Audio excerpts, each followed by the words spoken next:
why does this other person get all these opportunities and all these resources and all these great things and I don't? Like, it feels bad because we know that's not true. We're like, I deserve that stuff too. Hey y'all, so in this video, I'm gonna answer some questions that you all posted. Thank you so much for sharing your questions, by the way. So this question is from Alexis, and she asked me about using the law of attraction to build wealth, especially as a Black woman, since we are consistently underpaid. I think we get like 60 cents or something to every like white man's dollar. And so I'm gonna spend some time kind of reflecting on that question and sharing my 2 cents. This question is interesting because I feel like there are a lot of resources online. There are a lot of books online that talk about money and wealth and how do we get rich, you know, and how do we get rich from being in like a good vibration and using the law of attraction. So my understanding of the law of attraction is that it's radically simple, and it's just that things that are alike are attracted to each other and things that are not alike are repelled from each other. So literally just magnets. Like, it's just the concept of a magnet. And so where you are in life, I feel like you can look around at your life and you can see, generally speaking, in the past what you have been, like what your vibration has been. Because there's a little bit of a delay, right? Like, we suddenly update how our energy and how we're feeling, and it takes a little bit of time, and then we find our life kind of catches up. So the life that you are living in is kind of a snapshot of what you think and what you believe. What stood out to me in the question was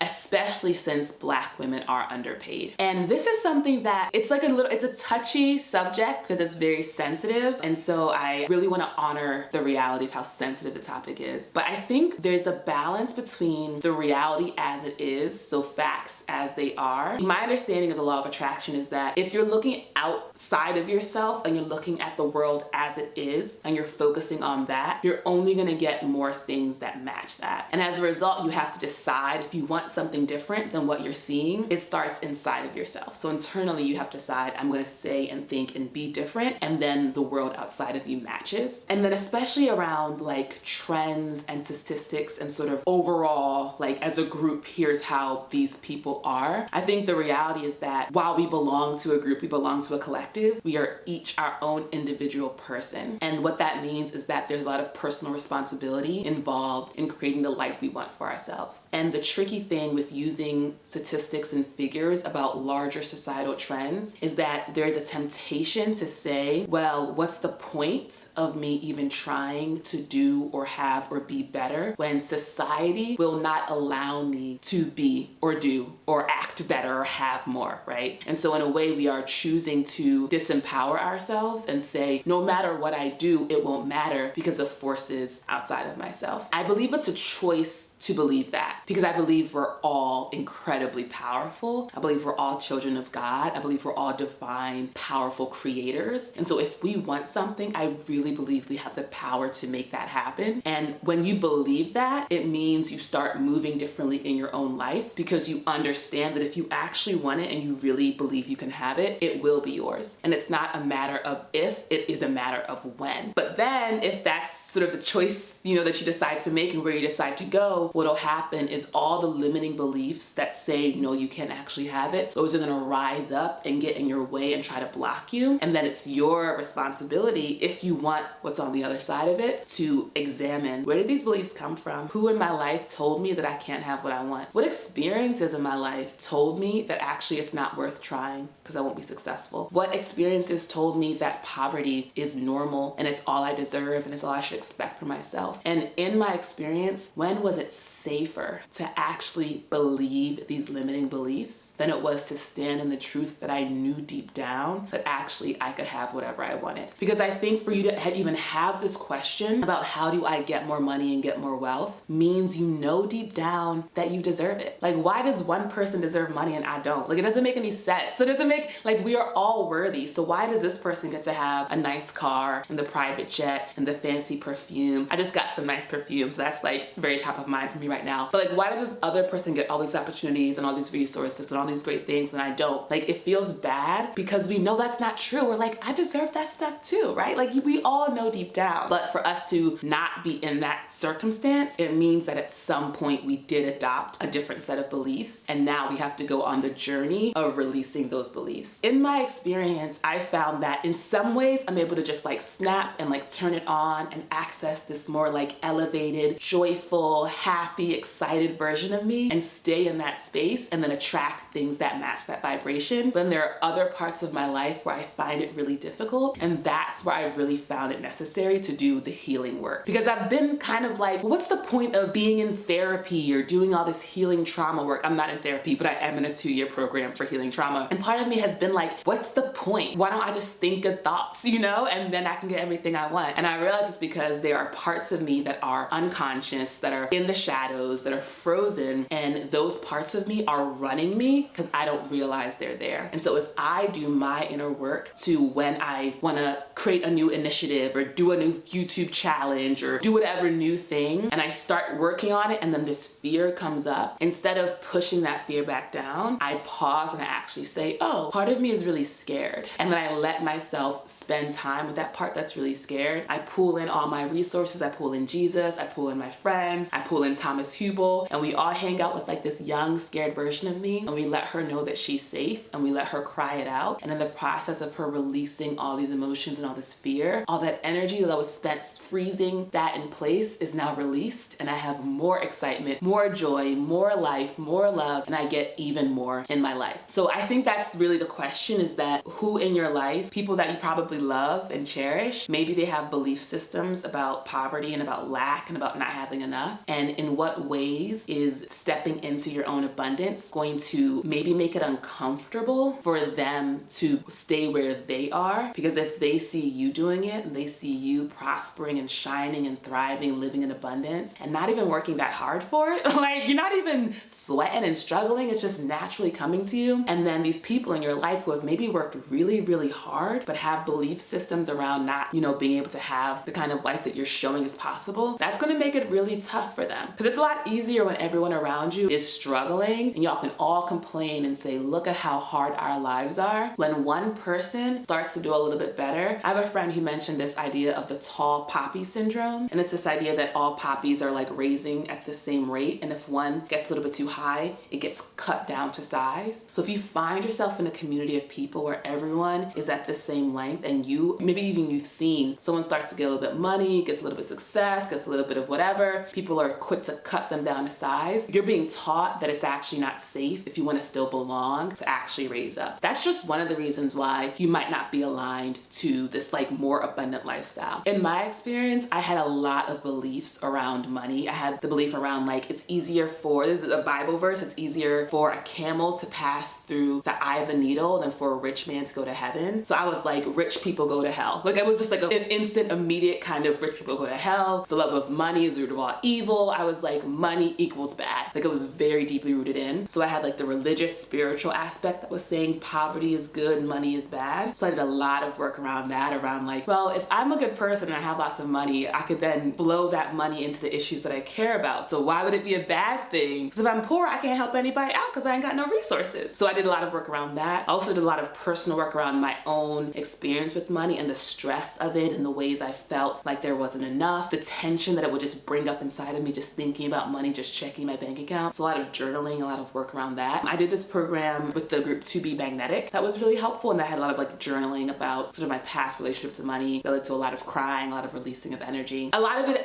in my understanding, has to do with you sort of vibrate high and you think good thoughts and you feel into the abundance, and when you find that that gets hard, you give yourself the space to feel those harder feelings that are usually tied to childhood, and you really resource yourself so that you aren't overwhelmed when you are thinking and remembering these things. Because the reason why they're frozen and in the shadows in the first place is because they were so overwhelming to us when we were younger. So I think that's like my overall sort of reflection on it. There's so many resources, there's so many books, YouTube videos, and all these things that are on the topic. But from everything I've read and watched, and I've read and watched a lot, to me it comes down to you change your vibration so you're constantly feeling and living in that abundance. And when it gets hard, you release and you heal your trauma. And the combination of those two things is what allows you to live this beautiful, abundant life. Let me know if that resonates with you, Alexis. I really appreciate you asking the question. For y'all who want to do a one-on-one and ask me a question, not maybe on the public YouTube comments, you can find some time in my Calendly below. Thank you to my Patreon people, and I'll see y'all in the next one. Bye.